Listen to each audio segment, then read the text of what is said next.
Water signs, tignan po natin kung ano ang mensahe para sa iyo ngayong araw. Keep in mind po na ito ay general reading lamang. So, hindi lahat ay makaka-relate. So, be open mind. Sa mga hindi pa po nakasubscribe dito sa ating channel, please subscribe na po kayo. At sa mga nais pong mag-avail ng ating private readings, Lucky Stones and Amulet, makikita niyo po yung link sa description box below.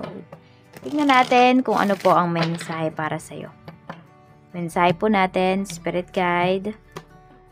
We have, I knew exactly what I was doing.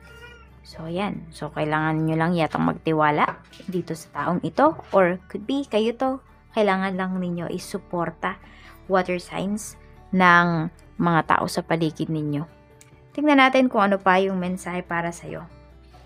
Yan, tignan natin. Para kasing nakikita ko dito, parang every time na meron kang gagawin, parang kailangan mo laging ipaliwanag yung sarili mo. Yan. Parang wala silang tiwala sa'yo.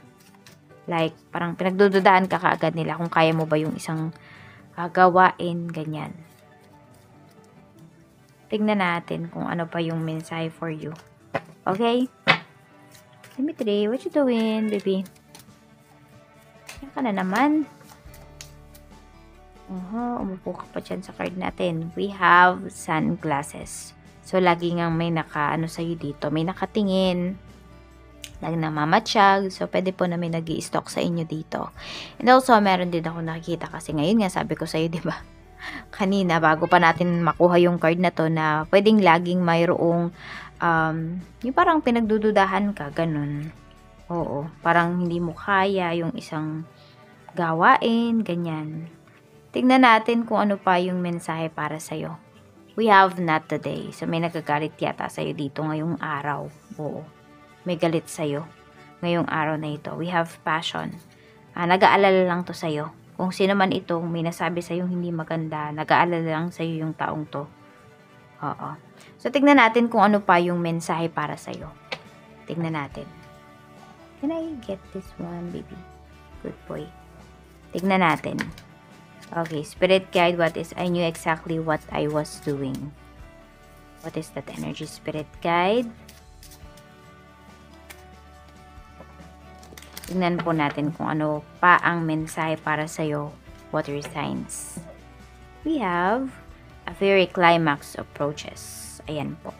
So, mapapatunayan mo na talaga. Ayan, para sa mga hindi naniniwala sa'yo. Well, hindi naman talaga sila yung ano mo, diba? Hindi naman sila yung priority mo talaga. Pero ayan, matatahimik na sila kasi mapapatunayan mo na okay, na-finish mo yung isang bagay na yun, ganyan. O nagawa mo, na kahit di ka nila sinusuportahan. Ano yung parang isang malaking sampal yan sa kanila. So, tignan natin kung ano pa yung mensahe para sa'yo. We have luckies on your side. We have sunglasses. Ayan, parang kahit maraming nakatingin, wala ka ng pake. Ayan yung nakikita ko dito. Water signs. And also, ayan, sabi sa'yo dito ni Universe is, luck is on your side. So, ayan po. Matatapos mo talaga ito ng mabuti. Or, yan. Tignan natin. What is not today, you are good enough. Okay, so, may mga tao dito na parang could be maririnig ka or masasabi sa'yo. Pero always remember na you are good enough. Ayan po. Kasi mukhang may rejection ka na marireceive din dito. Today, yan. So, medyo madaming ganap sa life mo. Water signs. Tignan natin, we have, look at the bigger picture. Ayan. Okay, may nag-reject man sa'yo dito. Always remember daw, sabi ni Universe, na mas maraming nagmamahal sa'yo. So, tignan natin kung ano pa yung mensahe para sa'yo. Ang gulo ng buntot ni Dimitri. Tignan natin, okay? Spirit Guide, ano pa po yung mensahe natin for water signs, Cancer, Pisces, and Scorpio. So, some of you are dealing with, marami dito Sagittarians, yung mga ka-deal ninyo. Meron din tayo dito, Aries, tsaka Virgo. Yan yung mga pwede ninyong ka-deal water signs ngayong araw. Tignan natin, ano pa yung mensahe. So, you should go for the goal ngayong araw. Pagdating sa mga coworkers mo, we have the Hanged Man. Okay? So, yung mga coworkers mo dito na pwedeng sila yung mga hindi natutuwa dyan sa mga progress mo sa career, sa trabaho. Ayan, sila ngayon yung nasa alanganin. Ayan, sila ngayon yung walang magawa. Tignan natin. Wheel of Fortune, ito yung energy, yung ambience sa trabaho. So, ito, pwede, ikaw yung nakaka-feel nito. Water signs, feel na feel mo yan ngayon na magaan yung energy dyan, yung vibes sa trabaho. Kahit sabihin natin na may mga, ano ka dito, may mga co-workers ka na negative, or mga, hindi kayo okay. Ikaw, 7 of Swords. Medyo maging maingat ka pa rin, syempre, sa mga kilos mo. Yun yung sinasabi sa'yo dito ni Universe. Oo. Tignan mo pa rin yung mga kilos mo, water signs. Actually, maganda yan ha, okay? Paalala lang yan sa'yo ni Universe. Kasi madami nga nagmamatsyag talaga sa'yo dito. Madaming tinitignan kung ano ba yung galaw mo. Pagdating naman sa sales, we have the Lovers. Ayan po. Di ko alam kung dalawa ba yung business ninyo, yung businesses ninyo, or dalawang products ito na magtutulungan ngayong araw para talaga sa sales sa quota. Yan, kotang-kota kayo ngayong araw na ito. Oo. Tingnan natin.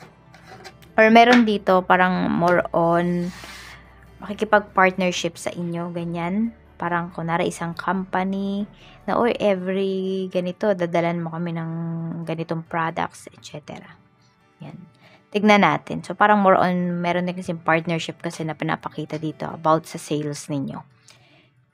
Tignan natin pagdating naman sa mga staffs mo, if you have one, meron kang staffs, ayan, so 2 of Swords, yung staff mo pwedeng nagdadalawang isip na siya kung lilipat ba siya or hindi.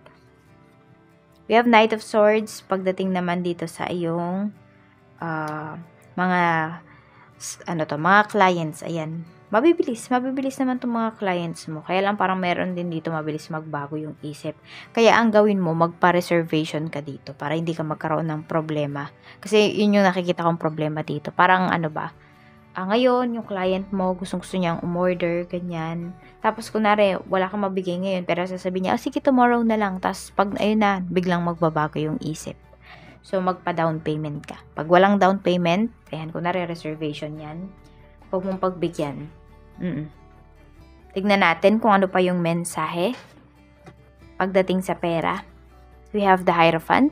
Okay? So, maganda naman yung energy dito pagdating sa pera mo. Kaya lang kasi pwedeng meron talagang sinusunod. Oo. Ayan po. Merong sinusunod dito. Tapos ito din, meron kayong pinagdarasal pagdating sa inyong kaperahan. So, hindi ko naman nakikita yung sobrang hirap ninyo sa pera, water signs. Pero, may dumarating na pera. Kaya lang kasi medyo mabagal siya. Yun yung nakikita ko dito. Tignan natin pagdating naman sa mga single. We have 3 of Wands. Ayan. So, may nag-i-stock talaga sa inyo. May someone dito na parang gusto kayong makita, gusto kayong makausap. Parang nilulook forward niya na makausap kayo. Parang araw-araw yan yung pangarap niya. Tignan natin pagdating naman po sa mga in a relationship. We have 6 of Swords. Ayan. Sa mga in a relationship naman natin, meron tayo kasing energy dito na parang nagmo-move forward, kinakalimutan yung problema. Mas ganun yung pinapakita dito para makapagsimula ulit ng new beginnings. So, pwedeng may mga, may mga problems, may mga hindi kayo pagkakaunawaan ng person mo. So, iniintindi ninyo yung isa't isa. Yan. Pero meron kasi ngayong araw na to, pwedeng hindi nyo pipilitin na magkaayos. Kasi, pwedeng alam nyo yung mangyayari, mas magka-clash kayo ng person mo, mas mag-aaway kayo. So, tignan natin kung ano pa yung mensahe naglalambing si Dimitri. Ayan. Tapos, para naman sa mga married, we have King of Pentacles. So, marami po sa inyo is good provider talaga kayo or good provider yung inyong asawa.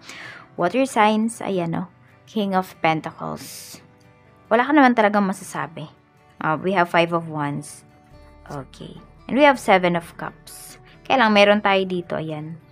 More on, medyo may maluho kasi dito. So, pwedeng yun yung pinag-aawayan ninyo. Na bawas-bawasan yung pagiging maluho. Ganun.